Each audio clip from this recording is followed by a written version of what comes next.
ஆதியாகமம் 22ஆம் அதிகாரம் 13ஆம் வசனம்.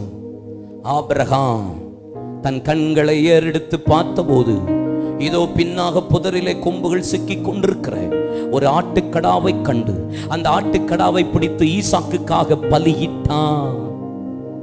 கண்களை ஏறெடுத்து பார்த்தபோது ஆட்டுக்கடா. 4:7 வசனம் சொல்லுகிறது, ஆபிரகாம் பல மலையில ஏறி போறான். ஈசாக்கு நெருப்பு கட்ட கத்தி. ஈசா கேட்கிறான், பலிக்கான ஆட்டுக்குட்டி எங்கப்பா? ஆபிரகாம் சொல்றான், பலிக்கான ஆட்டுக்குட்டிய கத்தர் பார்த்துக்குவா, கத்தர் பார்த்துக்குவா. குட்டியை எதிர்பார்த்து வந்தவனுக்கு பின்னாக புதர். வரும் நாட்களின் ஆசீர்வாதத்தை சொல்றாரு. கொம்புகள் சிக்கி கொண்டிருக்கிற ஆட்டுக்கடா, ஆட்டுக்கடா. ஆபிரகாமே, ஆபிரகாமே, உன் புத்திரனும் உன் ஏகசுதனும் என்று பாராமல் எனக்காக ஒப்பு கொடுத்தபடியா இப்பொழுது அறிந்திருக்கிற நீ எனக்கு பயந்து நடக்கிற. நீங்க ஆதியாகமம் 22:2 பாருங்களேன். ஆண்டவர் ஆபிரகாம்கிட்ட பேசும்போது சொல்றாரு, உன் புத்திரன் உன் ஏகசுதன், உன் ஏகசுதன், நீ உன் ஏகசுதன் நேசகுமாரன். 22:12 பாருங்க. உன் புத்திரன் உன் ஏகசுதன். ஒரு வார்த்தை மிஸ்ஸிங். என்ன வார்த்தை? நேசகுமாரன் என்கிற ஒரு வார்த்தை மிஸ்ஸிங். 22:2 சொல்றாரு, உன் புத்திரன் ஏகசுதன் நேசகுமாரன். ஒழுங்காதான் போயிட்டு இருக்க ஆபிரகாம். ஆனா இப்போ உன் நேசம் ஈசாக்கு வந்ததுல இருந்து, ஆரம்பத்துல பல்ல காட்டின உன் வீட்டுக்காரி பல்ல காட்டினா, இப்ப இவன் வந்ததுல இருந்து அவனையே பார்த்து பல்ல காட்டிக்கிட்டே இருக்கிற. என்ன கொஞ்சம் மறந்து போய்கிட்டு இருக்கப்பா. உன் கண்களை ஏறெடுத்து பார்க்க வைக்கிறதற்கு ஆண்டவர் சில நேரம் உங்ககிட்ட இருந்து நேசமான சில காரியத்தை பலிபீடத்துல கொண்டு வந்து வைக்க வைப்பா. குத்தி காப்பிக்கிறார் பாத்தீங்களா ஏசப்பா, பிதாவை பாத்தீங்களா? அவர் கொடுக்கிற ஸ்தானத்தை நீங்க வேற யாருக்கு கொடுத்தாலும் நம்ம அப்பா மாதிரி பொறாமப்படுறது உலகத்துல யாரும் இருக்க மாட்டார். குத்துறார் பாருங்க, உன் புத்திரன் உன் ஏகசுதன் உன் குத்தி விடுறாரு.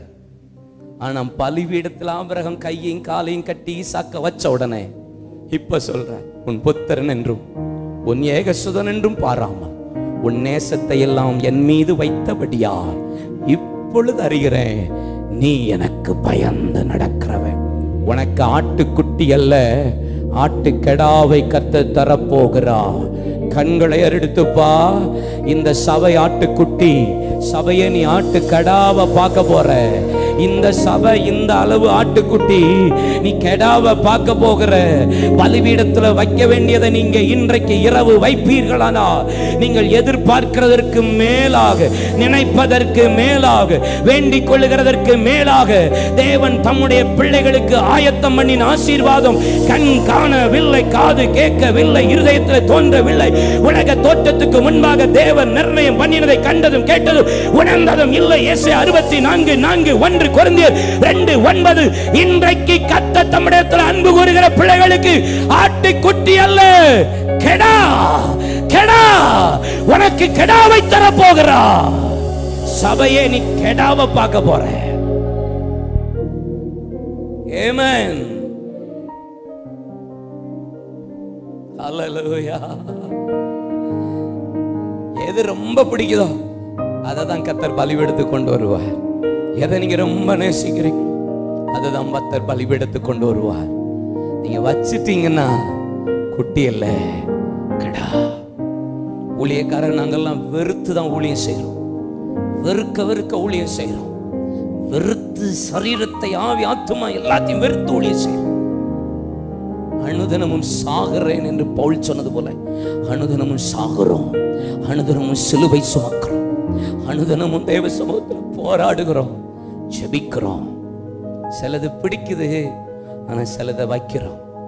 யாக்கோபுக்கு ராகேல தான் பிடிக்கும், லேயால பிடிக்காது. கூச்ச பார்வைக்காரிய பிடிக்காது. ஆனா பிடிக்காத லேயால கல்யாணம் முடிச்சதுன்னா, பிடிக்காதவளோடு சேர்ந்த போது பிடித்த யூதா வெளிவருவான். யூதா மூலியமா இயேசு வெளிவருவான். பிடிக்காத சில காரியத்தை செய்வோம், பிடிச்சதை செய்யும் போது வெளிப்படுகிற எழுப்புதலை காட்டிலும் சில பிடிக்காத காரியங்களை செய்ய நம்மை அர்ப்பணிக்கும் போது வெளிப்படுகிறது யூதாவா இருக்கும், வெளிப்படுகிறது மகிமையா இருக்கும், வெளிப்படுகிறது எழுப்புதலா இருக்கும். சில நேரம் ஊழியத்தில் நாங்க சில பிடிக்காததான் செய்யறோம், ஆனா ஏசப்பாவுக்காக பிடிச்சு செய்யறோம்.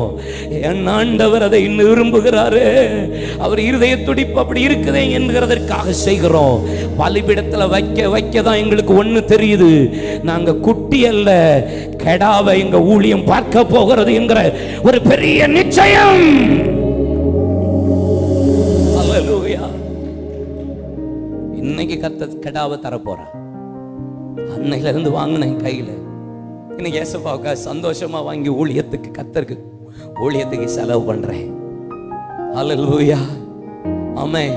என் கம்பெனில இருந்து நான் வாங்குறதை நிறுத்திட்டேன், என் ஆண்டவர் நடத்துறாரு. அப்படி இவ்வளவு நாள் நான் கம்பெனில இருந்து எடுத்து செலவு பண்ணேன், மாசம் 1 லட்சம் எடுத்து செலவு பண்ணிடுவேன். இப்ப ஆண்டவர் நோ, நீ சம்பாதிக்கிறேன்னு செலவு பண்றியோ என்னையே பாருன்ட்டார். என்ன எல்லாத்துக்கும் என்ன பாரு, உடைச்சாரா கெத்தெல்லாம் உடைஞ்சதா, உடைக்க பிடிக்கல, ஆனாலும் இப்ப ஆசையா வாங்குறேன். ஏசப்பாட்ட இன்பமா கேட்டு கொடுங்கப்பா, நான் உடைய ராஜ்யத்துக்காக விதைப்பேன், உமக்காக ஓடுவேன், உமக்காக ஊழியம் செய்வேன். என் பார்வை மாறியது. பலிபீடத்துல வச்சிங்கன்னா குட்டி இல்ல கெடாவை கர்த்தர் தருவா.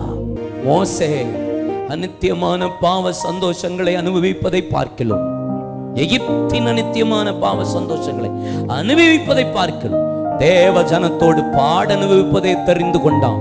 உலகத்தை அற்பமா பார்த்தான். 40 வருஷம் பார்த்த எகிப்த சீ அப்படின்னு தூக்கி போட்டு போனான் பாருங்க. பிலிப்பியர் 3:7-8 வசனம் சொல்லுகிறது, எல்லாவற்றையும் லாபமான அனைத்தையும் நஷ்டம் என்று விட்டேன், குப்பையுமாய் கருதுகிறேன் கிறிஸ்துவை அறிகிற அறிவின் மேன்மைக்காக. பவுல் பார்த்த மேன்மை 8ஆம் நாளில் விருத்த சேதனம், எபிரேயர் பிறந்த எபிரேயர், படிப்பு, சொத்து, ஸ்தானம் எல்லாத்தையும் தூக்கி போட்டு கர்த்தரை பார்த்தான். அதுக்கு முன்னாடி வசனம் சொல்லுது, இயேசு பரலோகத்தின் மேன்மை விட்டு பூமிக்கு சிலுவையின் மரண பரியந்தம் தம்மை தாமே அடிமையாக்கி வெறுமையின் ரூபம் எடுத்து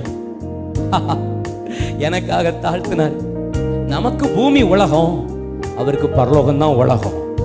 அவர் அதையே விட்டுட்டு உங்களுக்காக எனக்காக இங்க வந்துட்டார்னா எனக்கு அது கூட வேண்டாம், என் ஜனத்துக்காக நான் எதற்கும் இறங்கி வருவேன்னு அவர் இறங்கி வருவாரானா? நீங்களும் நானும் எப்படி உலகத்தை பார்க்கிறோம்? உங்க பார்வை என் பார்வை இன்னைக்கு எப்படி இருக்கிறது? உலகத்தை பார்க்கிறது. உலகம் உங்களுக்கு ஏதேனும் போல இருக்கா? எகிப்த போல இருக்கா? எபிரேயர் 11:16 வசனத்தை பாருங்க. Hebrew chapter 11:16 உங்கள் பிதாக்கள் அவர்கள் விட்டு வந்த தேசத்துக்கு போக காலமும் நேரமும் சமயம் கிடைத்திருந்தால் அவர்கள் போயிருப்பார்கள். ஆனால் அவர்கள் அதை அல்ல, அதிலும் மேலான பரம தேசத்தையே அவர்கள் நாடினபடினாலதான் அவர்களுடைய தேவன் என்று சொல்லுகிறதற்கு அவர் வெட்கப்படல. யாரை பார்த்து ஆண்டவர் வெட்கப்பட மாட்டார் தெரியுமா?